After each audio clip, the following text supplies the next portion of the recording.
So, imagine this. You're Nintendo. You've been sitting on this game called Jack and the Beanstalk, a game that's been in development hell and swapped between N64DD and N64 ever since the game's announcement back in 1995. Game looks like it's never gonna come out, when suddenly, a game you published recently became a sleeper hit nationwide. At the meeting, where the fate of this Jack and the Beanstalk game is to be decided, you hear one opinion faintly from across the room. Hey, you know that Pokemon game that got popular recently? Why don't we just make it a game where you take pictures of Pokemon? And thus, Pokemon Snap was born. Published by Nintendo, developed by HAL Laboratory of Kirby and Smash Bros. Fame, and released for the Nintendo 64 on March 21st, 1999 in Japan. With other regions receiving the game later, Pokemon Snap is one of the most interesting Pokemon spin-offs produced. Instead of catching Pokemon like in the main series games, you take pictures of them all around Pokemon Island and report them back to Professor Oak for his research. There are 6 parts of the island you will explore: beach, tunnel, volcano, river, cave, and valley, and each have different Pokemon to find and new unique ways to take pictures of Pokemon you've already taken images of.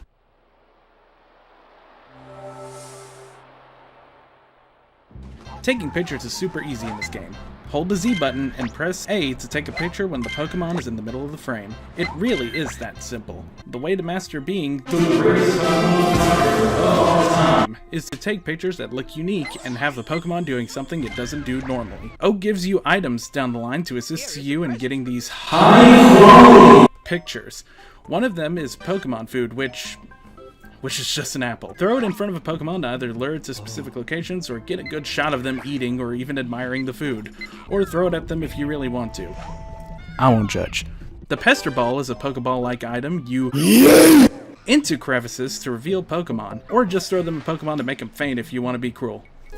Again, I won't judge. The final item is the Poke-Flute, a flute you play to have the Pokemon dance, baby! Aw, yeah! Certain Pokemon won't let you take pictures at all without using the flute, and others give you an extra pose to work with. These 3 items are exceptionally important to your journey to be a Pokemon Shutterbug and to get some of the best shots. After you take as many pictures in your roll or get to the end of the course, you go through all the pictures you took and select which ones to show Oak and add to the report, or your Pokemon album. Oak gives you points for each picture based on multiple qualities, but the most consistent are the size, pose, and technique. Size is indicated by how close to your camera the Pokemon is. If the Pokemon is too close or too far away, he dismisses the whole image. Pose is highly dependent on what the Pokemon is doing. The standard pose a Pokemon does is fine enough and gets the job done, but doing certain actions like using the flute or having a Pokemon eat food gives you bonus points. Oak absolutely hates it when the Pokemon's picture is taken from behind, as Pokemon don't like pictures of their backsides. Oak, buddy, I'm gonna be honest with you. Alright? I don't think the Pokemon are gonna look at these images.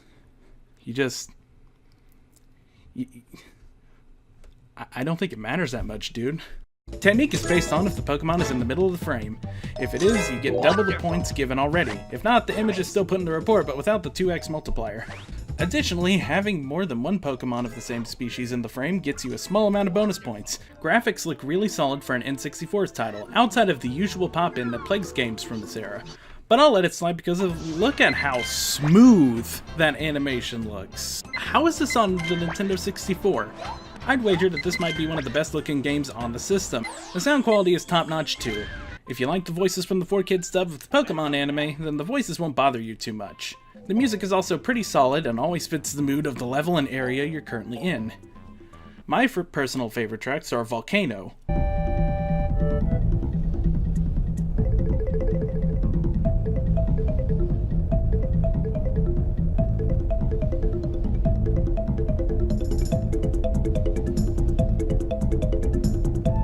Cave,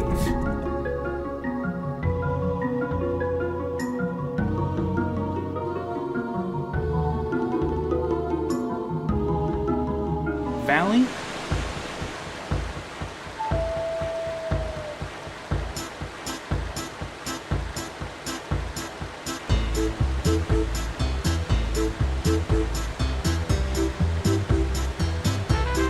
and the menu for signs you acquire. Speaking of signs, Spoilers for the end game. Skip here if you want to play the game first. Otherwise, you know, just keep watching. It's spoilers. You get it by now. Near the end of the valley level, there's various Squirtle trying to shoot themselves at a Mankey at the top of the mountain.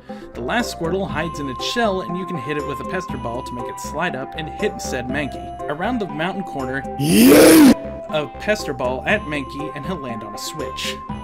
This switch will open up a new passageway where you can meet up with Oak, who's been made aware of signs around the island, and now gives you the task of finding them for his report.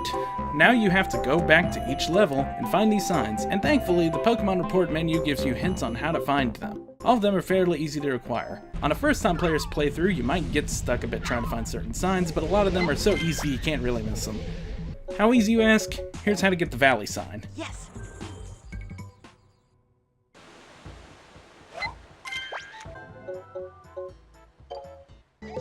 Wonderful. But when it's not as easy at that, it can require a bit more work. The tunnel sign, for example, might give first-time players a bit of trouble to find, but even then, once you know what the eggs contain in them, the legendary birds, by the way, it's like, oh yeah, just hatched egg, and we're good, I guess. I don't know. To make plundering through these locales a bit easier, Oak gives you an upgrade to your motor. Simply hold the R button to make all that backtracking feel like nothing. After finding every single sign in the game, Oak discovers that they're all constellations, which of course only means one thing. It's in the sky. It's in the sky, guys, trust me. The rainbow course opens up and you jump right in to take a picture of the only Pokemon on this track. Pokemon number 151, Mew. Mew can't get an image taken of him regularly, so you have to throw pester balls at him while he's in his shield until it breaks. While he's chasing his shield, you can either nab an image of him or throw an item at him and get a really nice shot. Show Oak Mew, get lots of points, roll credits. Pokemon Snap lasts for a grand total of an hour and a half. You get the ability to beat challenge mode afterwards if getting more points is your thing, but you don't really get anything for doing that, and you gotta abuse the point system just to pass it. Even with its short length, Snap is still one of the best Pokemon spin-offs to date. For me though, it's not necessarily because of gameplay. No. I love it because of how alive the game feels. This is the only Pokemon game where it feels like you're actually in the world of Pokemon. The way they interact with you and the items you use to make it feel like an experience no other game in the series has been able to do so far. Every Pokemon in the game feels like they're actually alive in some way. Yes, all of them do the same thing every time you go into the stage, but their animations are far more lively compared to other 3D Pokemon console games. The closest they ever got to Pokemon Snap was Hey You Pikachu, which was released a year prior to this game, and its GameCube sequel, Pokemon Channel. But even then, Pikachu is the only character with any lively, unique animations. And I'm not even the only one who has such a strong love for this game. It's widely considered to be one of the franchise's best spin-offs and is constantly being one of the most requested games to get a follow-up in the franchise. With the Switch being a large success, and Pokemon producer, composer, and director Junichi Masuda being open to a sequel, will we ever get a Pokemon Snap follow-up? Maybe someday.